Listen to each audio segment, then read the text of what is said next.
Rural banks, the Industrial and Commercial Workers Union, they have asked the Bank of Ghana to reduce the 1 million cedi minimum capital requirement for rural banks or extend the December deadline. General Secretary of the Union, Solomon Kote, argued the figure was high and could force some rural banks to fold up. There are 140 licensed rural and community banks, 34 commercial banks, out of which 19 are foreign-owned, and 15 owned by local investors, according to figures from the Central Bank. With a capital adequacy requirement to the Bank of Ghana, some of the banks may have to go into mergers, acquisition, takeover, or injection of new capital by shareholders to avoid a fold-up.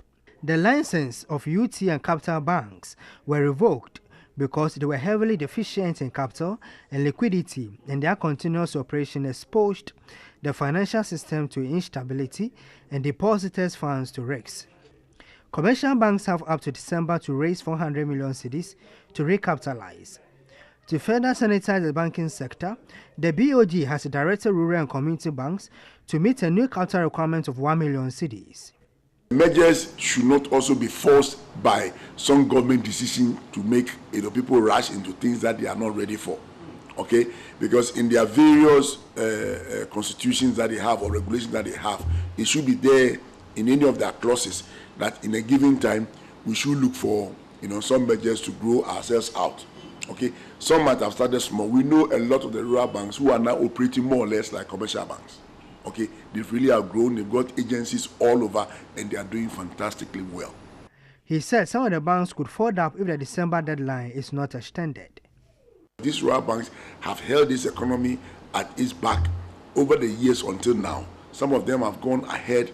Now they are all, having networking, highly computerized and all that. Either the reduction of the volume itself or the time frame must be extended reasonably to enable them, solicit the funding. In another development, the union has implored the Minister of Employment and Labour Relations to strengthen the Labour Department to deal with casualization of workers. Labour Department itself is highly under-resourced with personnel, under-resourced with vehicles and what have you. Okay, and even when they meet some employers, okay, and they tried even to fight for labor rights, the employers have got the guts in sacking them from their premises in this country. And when you push, the matter go and lie until we keep talking.